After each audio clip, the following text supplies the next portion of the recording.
James Franklin, this is T. Roddy's head coach, has been fired from Penn State.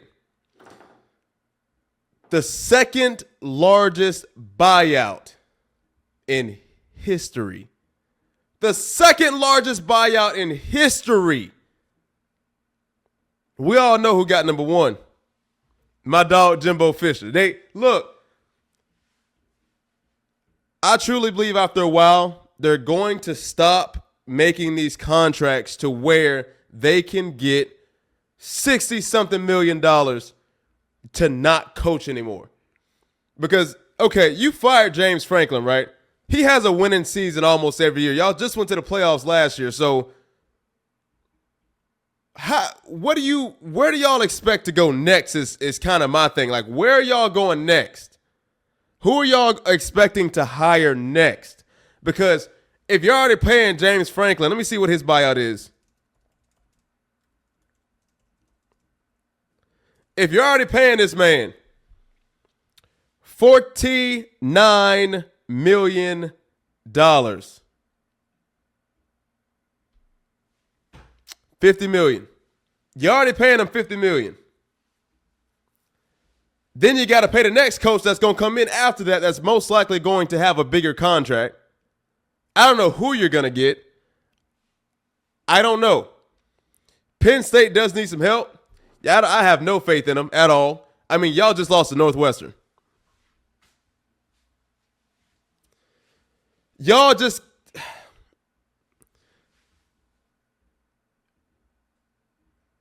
this Penn State team just lost to Northwestern. I would have fired them too. Respectfully. I would have fired him too, respectfully. Now, the way he gets fired, I don't agree with.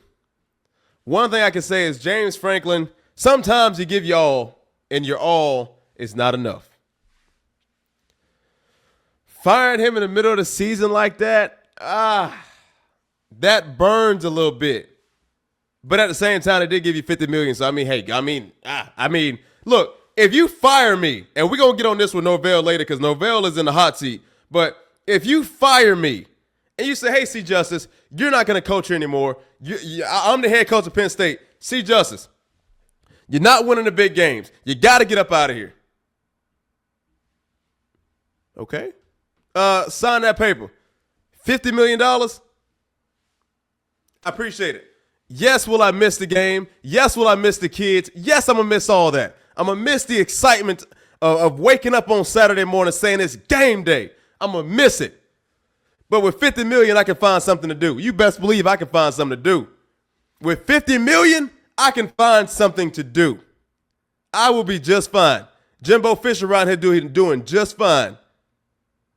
On his $70-something million contract, $76 million contract. He going to be just fine. I promise you they're going to be just fine. I think it was time. The game has changed, and what you're about to see is a bunch of old heads start to fall out. Nick Saban was the smartest one because Saban said, you know what? I see where this is going. I'm out of here. I'm gone. I'm out of here. I see where this is going. Oh, this is going downhill quick. When a player can say, you know what? I like the school. I like what y'all got going on. Y'all good program. Probably won some championships. But you don't give me however many millions I want. All the NIL deals I want. I'm not coming here. I like everything else. Nick Saban saw it and got up out of there. Ran. Gone. I would too. Bill Belichick has set himself up. Now he's losing at North Carolina. People are speculating his buyout in the first year. I don't think he's going to go anywhere. He got that young, his 24-year-old whatever girlfriend walking out there, basically bossing him around. Bill Belichick should have just sat down.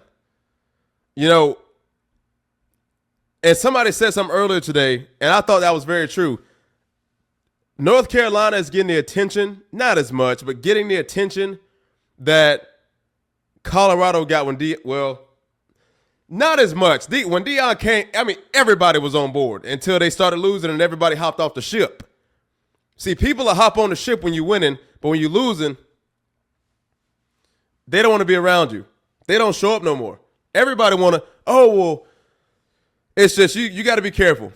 But Bill Belichick, came in, and yes, he has to build a program. I truly believe you need at least 3 years to build a program. You need at least 3 years to build a program, right? Year 1 and 2, if you lose, fine.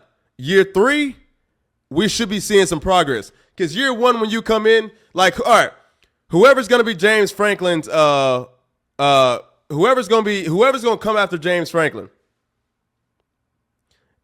you're not going to be able to operate under this current team that you have, right? You might get through, but this is not your team. So you're not responsible first year for coming in. You're not responsible for it. You didn't recruit these players. You weren't there in the process. You didn't go to their mama house to offer. You didn't do none of that. So you're coming into an environment, unless you promote up from within, which when it comes to a high spot position like this, you fired the head coach. So what you going to do? Promote the offensive coordinator? Promote the D coordinator? It ain't going that way. They got their eyes on somebody else. I don't know who it is yet. I don't want to say anything, but they have their eyes on somebody else. But whoever that coach is going to come in his first year, not going to be able to do too much. All you're trying to do is just get through the season, right? You're just trying to build some chemistry with the team, find out who's staying and who's going, find out who's going to transfer or not, start trying to recruit some kids. Second year, you're recruiting a little more. Okay, now you might have 1 or 2 more wins. You got some team chemistry going. This NIL thing we got going on, it's hard to build chemistry these days, but you got something going on. Year 3 is what we should really start to see, because you done had 2 years of recruiting.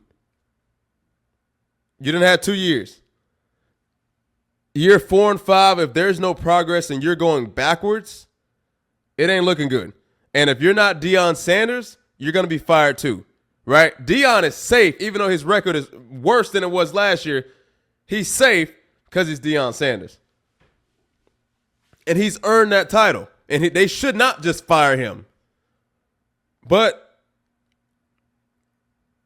I don't know about Colorado's standards, right? Because, they're winning more than they ever did, even if they lose 8 games. So I don't know about their standards. But when it comes to a team like Pitt, if you're not winning, not Pitt, but I almost said Nebraska. When it comes to a team like Penn State, they expect you to win.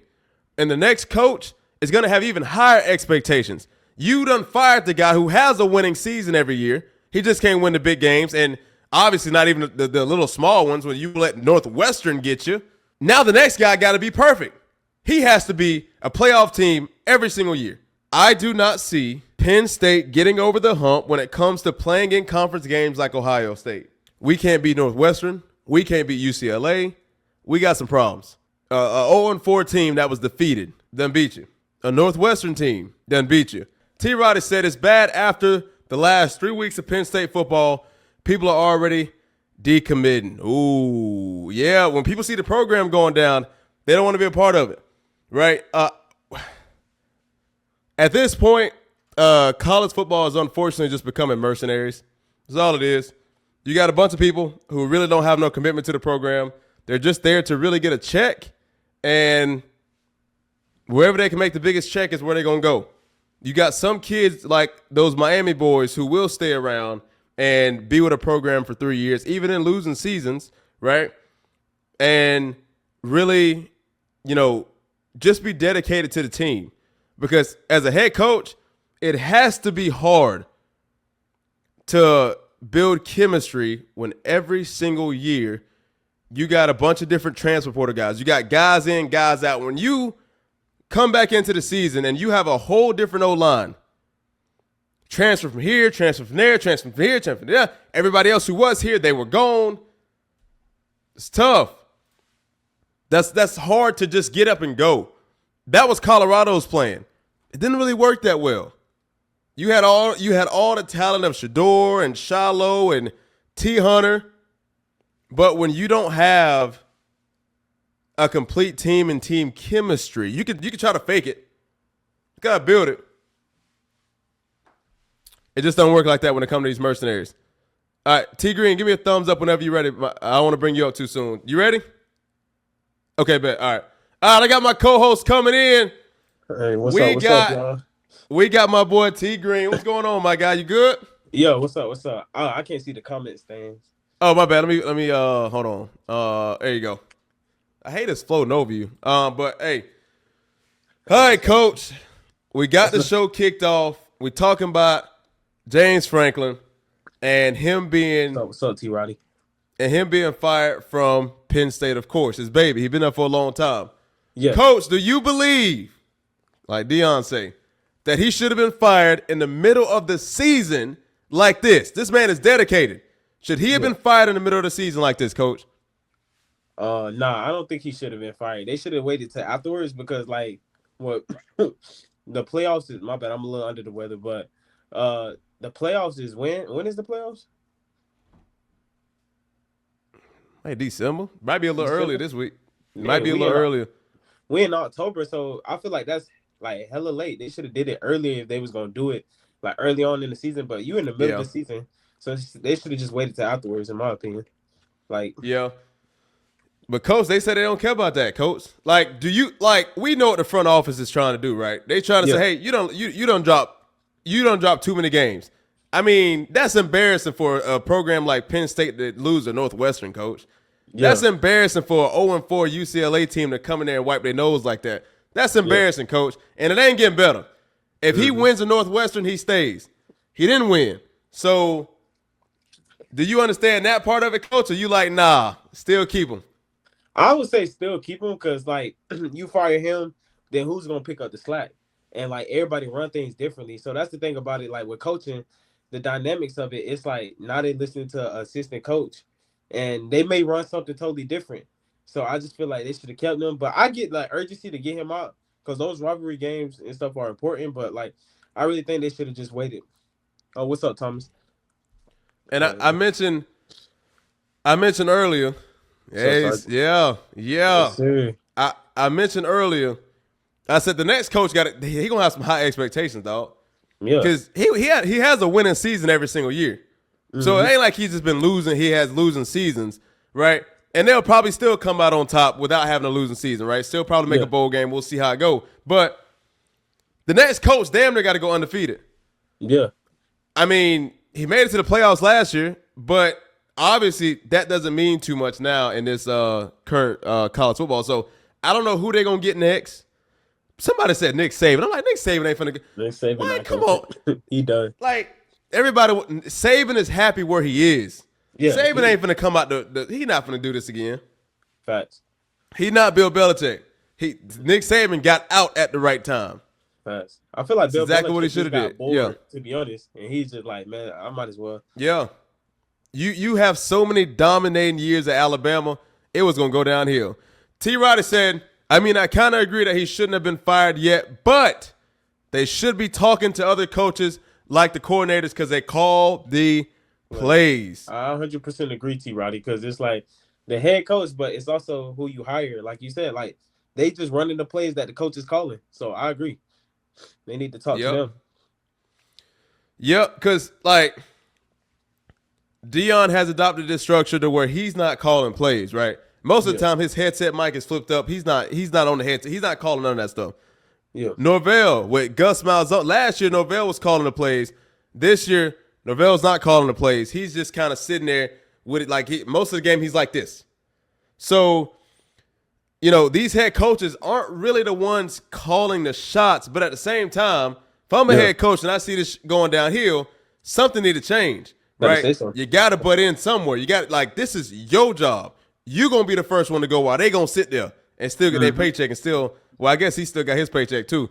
Coach, speaking of paycheck, his buyout is estimated like around $50 million, right? What? Yeah. $50 million.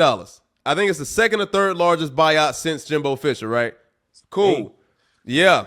So do you think that these universities are going to stop making it to where if we fire you before the contract ends, You know, especially if you didn't do nothing, you didn't get caught smoking weed, you know, something like that. You know, you didn't shoot yourself, but you lost, and they fire you. Do you think they're gonna change it to where they say, the next coach we hire, you got to win it over a certain amount of games. Otherwise, if we fire you, you can only get so and so much. That's it. Not the remainder of the contract. Not a buyout. Shoot. I would say they can do that, which that's a good idea. But I do know like most of those boosters and stuff who be running them, especially big time programs like Penn State and stuff. Like we was talking about it yesterday, like Penn State, FSU, those you got certain schools that just care about football. They don't care about other sports. They're like a football school. I feel like a lot of them just care about winning. So it's like, who can I bring in just to win? They ain't gonna really be caring about that aspect. So now they gotta pay him out. And it's like, man. And if you the coach coming in, you're not gonna accept no contract like that. No. If you a high profile coach, you're not gonna pay me if I don't. No, I'm not accepting that contract. Yep. No. Nah. Sign me on a long term contract. I'm here. Mm-hmm. Give me my money. And if y'all decide to fire me, so be it. Yep. So T. Ryder said, I think they destroyed Drew's career. He could have went to the draft and could have been a first round and second round pick, but came back and his season is now over. His stocks are gonna go down a little bit. Yeah. Yeah, Aller is I think Aller is talented. I don't know about a first T. Roddy, I don't know about a first round pick for Drew Aller. I'm sorry. I don't know about that now. That might be pushing it, T. Roddy. Second rounder. Second round, yeah. Yeah, I see second round definitely. I don't know about the first. I think Carson Beck's gonna be first round, but a lot of these teams have a lot of quarterbacks, man. So quarterbacks might not be in demand this time, yo. Yeah. Quarterbacks might not be in demand this time, man. Like, it's a lot of quarterbacks out there, man. That's why I think other teams need to focus on other areas, like the offensive line. Like the Browns is getting their ass destroyed by the offensive line. Like, they can't block for nothing. It don't matter who you put back there. You can put Shador back there, Dylan Gabriel, you can put whoever. If you're not blocking, Caleb Williams, for instance, he got to run around like that. Yeah, like, hey, let's build up the O-line, get him some protection so he can throw it. You know, you can have all the talent in the world, but you can't get it if you run back there, run around like crazy. So